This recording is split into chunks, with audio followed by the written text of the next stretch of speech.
देखो, अब इस बुढ़ाऊ को अपनी गलती का एहसास हो गया है। इस बुढ़ाऊ का नाम है डोनाल्ड ट्रंप। ये लगातार भारत पर टैरिफ पे टैरिफ लगाता जा रहा था और ये सोच रहा था कि भारत इसकी शर्तों के आगे झुक जाएगा और इसकी कही हुई बात मान लेगा। पर ये भूल गया कि अब भारत वो भारत नहीं है जो लिबर लिबर करता था। अब भारत को चाहिए फुल इज्जत और भारत वही काम करता है जो उसे अच्छा लगता है, यानी कि जहां पर भी भारत का फायदा होगा भारत वही काम करेगा।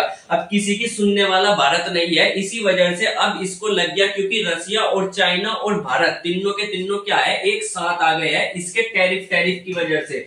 भारत और चाइना बहुत ज्यादा खुन्नस में थे, एक दूसरे को मारने काटने पर उतावले में थे। क्योंकि क्या हुआ था, एक समय पर गलवान वैली में दोनों के दोनों देश क्या हो गए थे, एक साथ भिड़ गए थे उनकी सेनाएं। तो वहां से ही भारत और चाइना की क्या हो गई थी, दुश्मनी हो गई थी। अब इस दुश्मनी को प्यार में बदलने का, मोहब्बत में बदलने का इस बुढ़ाऊ ने ठेका लिया और इसने पाकिस्तान पर भी टैरिफ लगाया जो इसका यार है। दूसरी चीज, इसने चाइना पर भी टैरिफ लगाया और भारत पर तो सबसे ज्यादा इसने टैरिफ लगाया ही है।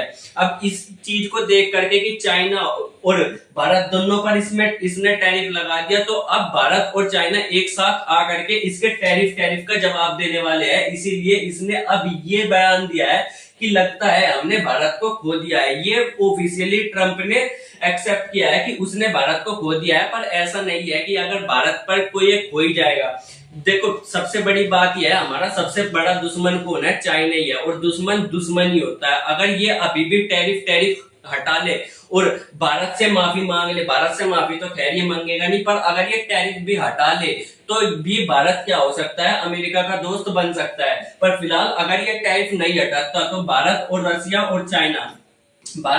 और चाइना तीनों ने मिल करके इस बार शंघाई कॉर्पोरेशन SCO समिट में 2025 में, SCO का मतलब है शंघाई कॉर्पोरेशन ऑर्गेनाइजेशन। शंघाई क्या है, चीन का एक बहुत बड़ा शहर है, उसका नाम है शंघाई। अब यहाँ पर बहुत सारे अलग अलग देश जो है इकट्ठा होते हैं, इसीलिए इस समिट को क्या कहा जाता है, SCO शंघाई कॉर्पोरेशन ऑर्गेनाइजेशन 2025 में। ये सारे के सारे देश कहाँ हुए हैं, इकट्ठा हुए हैं, किस पर, चीन में। अब यहाँ पर ये क्या है, अब इस बुढ़ाऊ की वजह से इकट्ठा तो हो गए। अब इसका सबसे बड़ा दुख क्या था, ये क्या चाह रहा था भारत से, सबसे पहली बात तो इस बुढ़ाऊ को चाहिए था नोबेल प्राइज। इसलिए ये चाहता था कि भारत ये एक्सेप्ट कर ले कि भारत और पाकिस्तान का युद्ध इसने रुकवाया है, जबकि भारत ने बिल्कुल मना कर दिया, नहीं हम एक्सेप्ट नहीं करेंगे। इसके अलावा इसका जो सबसे बड़ा डर है वो क्या है, डॉलर। अगर देखो ब्रिक्स, भारत क्या है, एक ब्रिक्स का देश है, ब्रिक्स कंट्री है। ब्रिक्स क्या कह लिया, हम एक ऐसी करेंसी बनाएंगे जो पूरे वर्ल्ड में चलेगी,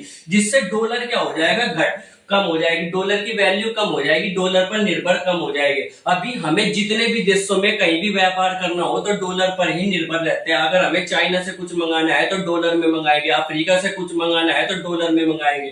तो यानी कि डॉलर इतना ताकतवर है, इसी वजह से अमेरिका इतना ताकतवर है, क्योंकि डॉलर ताकतवर है।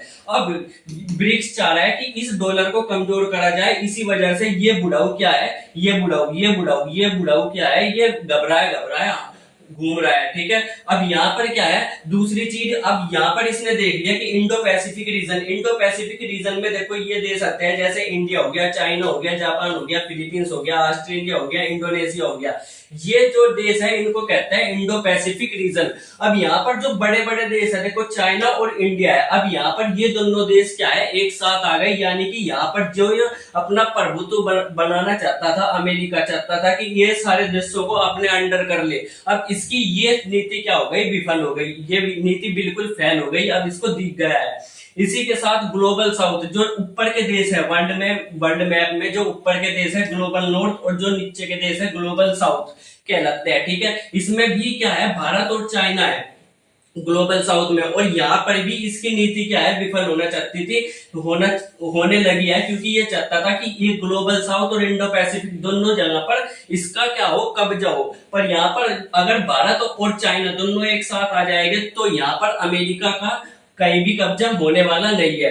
ठीक है। अब यहाँ पर दूसरी चीज थी कि अमेरिका कह रहा था कि यहाँ पर क्या है, रसिया से बिल्कुल भी तेल मत खरीदो। यहाँ पर रसिया, अगर हम तेल खरीदेंगे तो इससे क्या होगा, रसिया के पास पैसा जाएगा, और रसिया और अमेरिका क्या है, एक दूसरे के कट्टर दुश्मन है। पर भारत ने यहाँ पर क्या हुआ है, तेल खरीदा फिर भी रसिया से, इसकी बात ना मानते हुए, जिसका फायदा खैर भारत सरकार के जो तेल खरीदता है इतना सारा, उसका फायदा जनता को तो कुछ भी नहीं हुआ। उसका फायदा केवल किसको हुआ है, अंबानी को हुआ है। क्यों? क्योंकि अंबानी को सस्ते में तेल मिला और इसने दूसरी जगह दूसरे देशों में महंगे में बेच दिया। तो सारा का सारा फायदा किसको हुआ है, अंबानी को, बड़े बड़े बिजनेसमैन को। अब चाहे तेल रसिया फ्री में भी दे दे, तो भारत सरकार ने ये मान के रखा है कि अगर तेल हमें फ्री में भी मिलेगा तो भी हम 100 रुपए लीटर में ही बेचेंगे। जब तेल महंगा था तब भी 100 रुपए लीटर, अब तेल सस्ता है तब भी 100 रुपए लीटर। यानी कि तेल की वजह से अमेरिका प्रतिबंध लगाए तो उसकी मार कौन झेलेगा, भारत के लोग। पर अगर उससे फायदा हो रहा तो किसका होगा, अंबानी साहब का। अरे भाई, जब इतनी बड़े रिस्क में डाल रहे भारत के लोगों को, तेल की वजह से टैरिफ लग रहा भारत के लोगों पर, तो यहाँ पर क्या है, तेल का फायदा भी तो भारत के लोगों को होना चाहिए। पर गवर्नमेंट सुनती नहीं कभी किसी की, क्या करे। इसके अलावा दूसरा फायदा जो इस समिट से भारत को हुआ है वो है यूपीआई। अब यहाँ पर जाकर के मोदी सरकार ने क्या कर दिया है, मोदी जी ने यूपीआई का प्रमोशन कर दिया है, जिससे बहुत सारे देश क्या है, अब यूपीआई को लेने वाले हैं। यानी कि और भी बहुत सारे देशों में क्या चलेगा, यूपीआई चलेगा। जैसे हम फोन से पेमेंट कर देते हैं ना, तो ये भारत का ऐप है और ये अब और भी ज्यादा देशों में चलेगा। अब इसके अलावा और फायदा क्या हुआ है, टेररिस्ट, आतंकवाद। आतंकवाद भारत की एक बहुत बड़ी समस्या है, जिस पर इस समिट में जाकर के भारत को फायदा हुआ है। और भारत के इस मंच से भारत कहता है कि हमें आतंकवाद से मुक्त करने के लिए पाकिस्तान को पीटना पड़ेगा, और अगर हम पाकिस्तान को पीटे तो इसमें कोई भी कुछ नहीं बोलेगा। तो ये सब भारत का फायदा हुआ है और इससे ये बुढ़ा बौखला गया है। अब आप लोग इस पर क्या सोचते हो, कमेंट करके जरूर बताना। मिलेगा अगली वीडियो में, तब तक के लिए बाय बाय।